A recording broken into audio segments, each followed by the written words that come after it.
and representative government, and then we looked at the Enlightenment, all right? And all those things are building up to the French Revolution. This is the biggest event in Western history. This is the signpost that historians of the West use, and they think of everything as either being before or after the French Revolution. Anything before, they call early modern. Anything since the Revolution is considered modern, okay? So why is it such a big deal? Well, we're going to learn about it. And there are a lot of events, so it's very confusing. So we're going to do just a couple of events a day. Okay, we're not even going to finish section 1 today because I want you to just deal with these first few events and let them sink in before we start dealing with more. All right.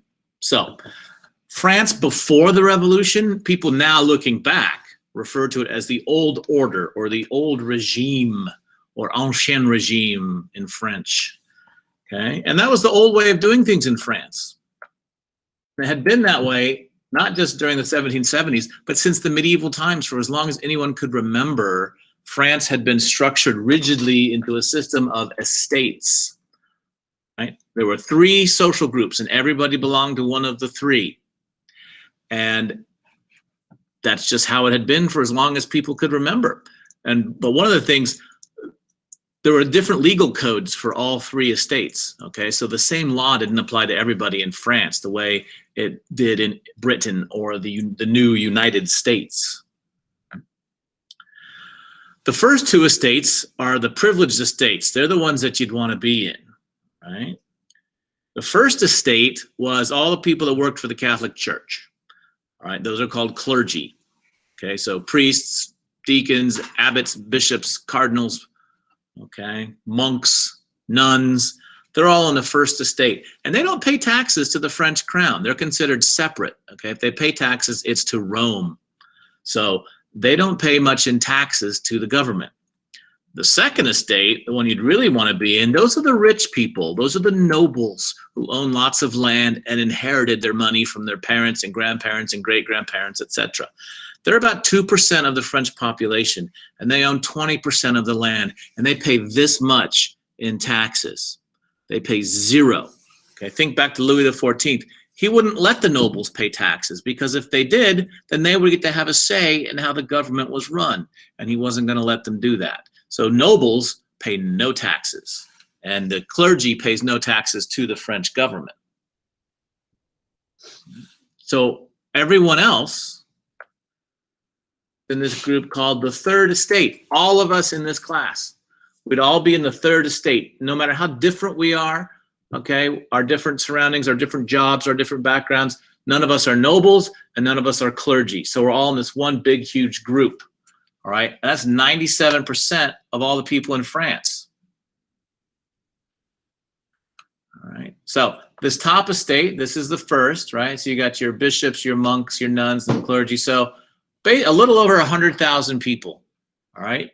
And this estate owns 10% of the land in France. And down here, the nobility, 350,000 people, they own another 20% of the land in France.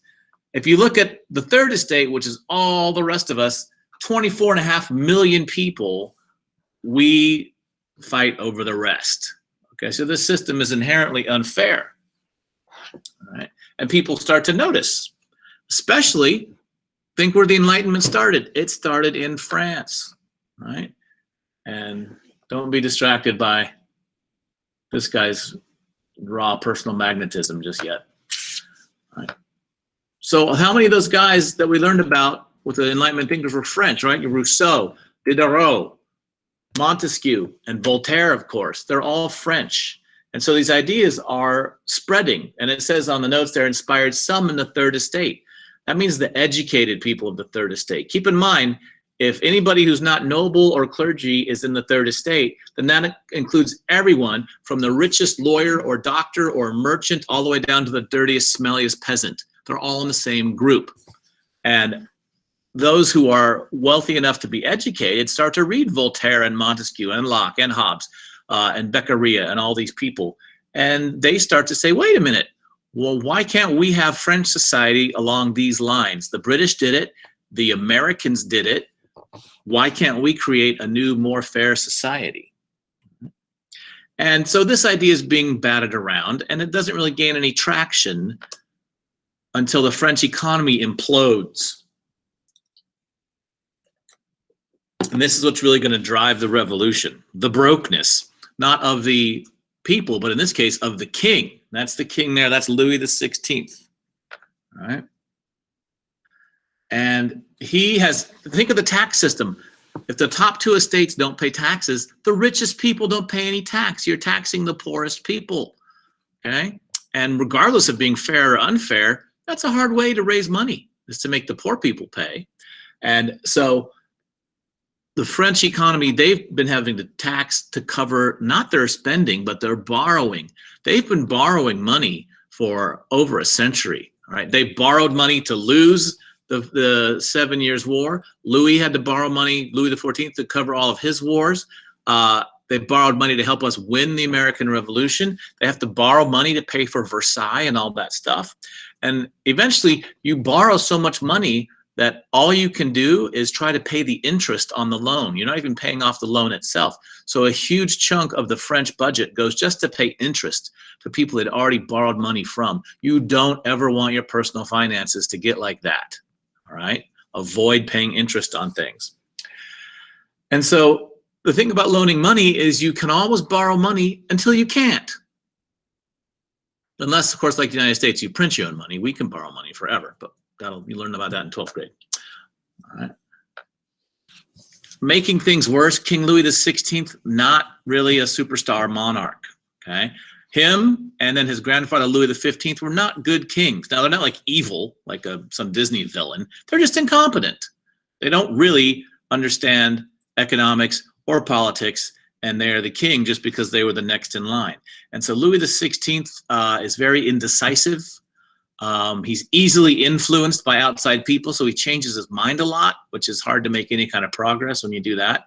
And his wife, Marie Antoinette, she's Austrian. She's an Austrian princess, which they've been marrying Austrians all the way back to what's called the Diplomatic Revolution, way back 100 years before. And so she's seen as an outsider by the French people. And they both are living extravagantly. Remember all that stuff you saw about the secret life of Louis XIV and Versailles? None of that has stopped, even though the money has stopped flowing in. And so they're borrowing money to live these incredibly luxurious lives. For their anniversary, Louis gives her a necklace that costs today the equivalent of $400 million. Okay, while most people are starving. So they're not very popular. And they are roundly being ridiculed by the people of France. Politics has always been a tough game, right? And so, you know, we say terrible things about our leaders these days. They did back then too. And then they had all sorts of these things called libelles, which were printed pamphlets, and some of them were even pornographic to try and make people disgusted with Marie Antoinette and Louis XVI. So this unpopularity is rising, and Louis is not rising to meet the occasion. And in the first years of his reign, he doubles the nation's debt. And then when he goes to what they call here the banks, and some of them are banks, but some of them are just wealthy people, to borrow more money, Louis is not such an absolute ruler that he can force them to loan him money. They can say, I'm sorry, Your Majesty, I'm not going to loan you money because I don't think I'm going to get paid back. Okay, so the credit runs out. And since the credit runs out, Louis is going to have to make fundamental changes in the French financial system. And so he goes to, well, here we go. So Louis, he's impatient. He makes poor decisions. He was always basically influenced by the last person he'd talked to. So he kept changing his mind on what to do. So he goes to the nobles, to the rich people, and he says, look, we've had a good run, but I'm going to have to tax you. I'm going to have to ask you to start to pay taxes. And the nobles say, oh, Your Majesty, we would love to pay taxes, but it's illegal for us to pay taxes. So even if we wanted to pay you, we couldn't. And the only way Louis can change the law to make it legal for the second and first estates to pay taxes is to call a meeting that hasn't been called in over 150 years. And that is the Estates General. And in the Estates General, all three estates send representatives to this meeting. And once the meeting is gathered, they can change the law. No one's called this since Henry IV, Louis XVI, great-great-great-grandfather, because kings don't want to call it, because it can make new laws that affect even kings. But he's got no choice. His back's against the wall. His government's about to fall because of finances, and so he calls the Estates General.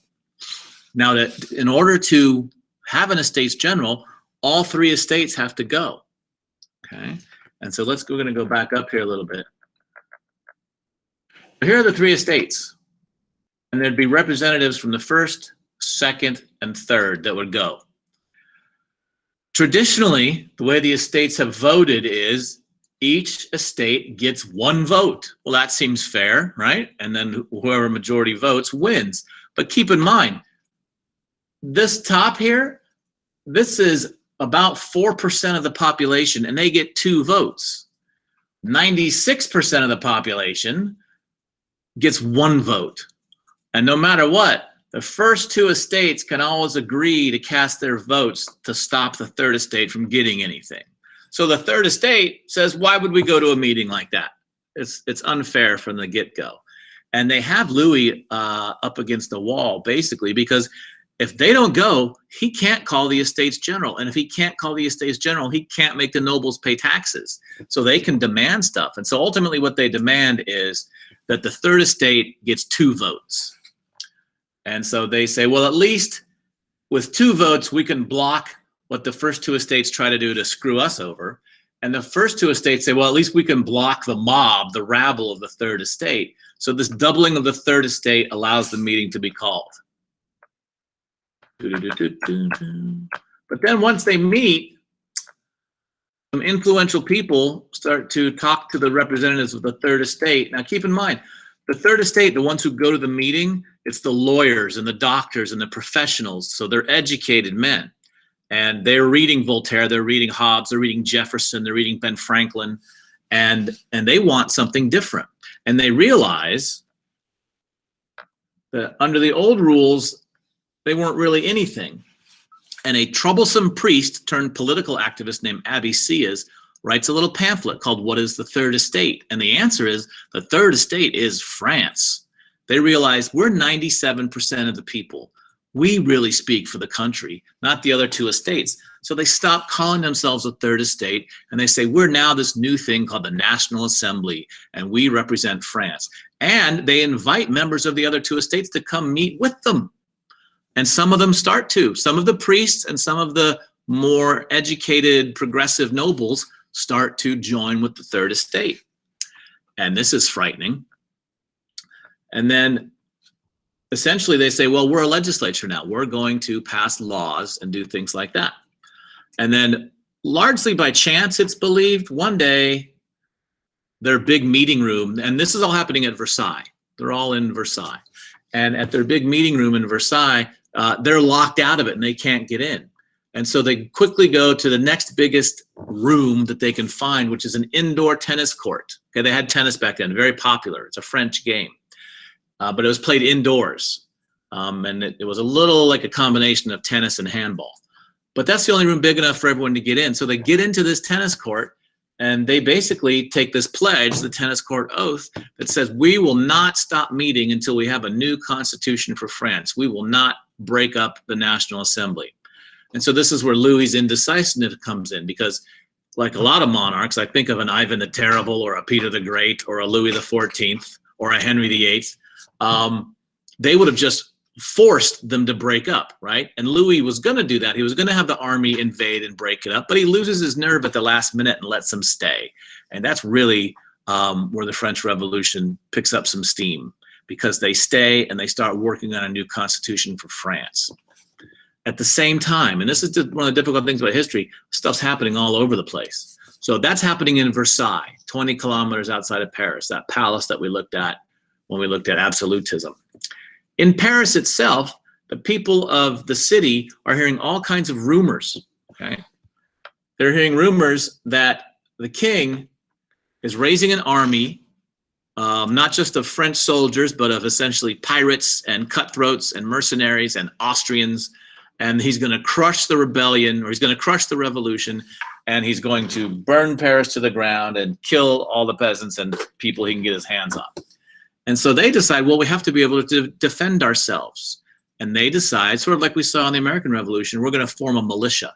We're going to form our own defense force and defend Paris against the king. So that was just a rumor, but the king was actually putting together some forces to try and do this. The group, or not the group, the mob, a group of people take to the streets in Paris, and they attack this place, the Bastille, right here. It's a great big medieval fortress right in the middle of Paris. And the French citizens, they were able to get their hands on enough guns to defend the city, but they couldn't get any gunpowder. And without gunpowder, a gun is basically just a club. And they believed there was lots and lots of gunpowder in the Bastille. And so they surround the Bastille and demand that the guards come out, and they surrender the Bastille and give up the gunpowder. Well, the guards don't. The crowd advances. The guards open fire. 91 Parisians are shot to death. Then the crowd gets incensed, and the rest of them invade the Bastille and slaughter all the guards. They cut off their heads and put them on big long sticks called pikes. And this is going to be a tradition in the French Revolution that after you slaughter your enemies, you have a parade with their heads on sticks in front of you. And this is where the revolution really becomes bloody and popular in terms of lots of people participating. That tennis court oath, all of those things, that's what happening in Versailles. It was a political meeting at Versailles. When the people of Paris take over the Bastille, then it becomes a true revolution, because then people in other cities start to do the same thing. And this is then what gives us spark. Okay, this is like their 4th of July. It's July 14th. They still celebrate it as their national holiday, Bastille Day, because it's when the revolution really begins and will not stop. All right, so we're going to leave it there. That's enough events. Okay, you've got the calling of the Estates General, the National Assembly, the tennis court oath, the storming of the Bastille. It's a lot of stuff. So what I want you to do work-wise, I'll show you over here in just a second.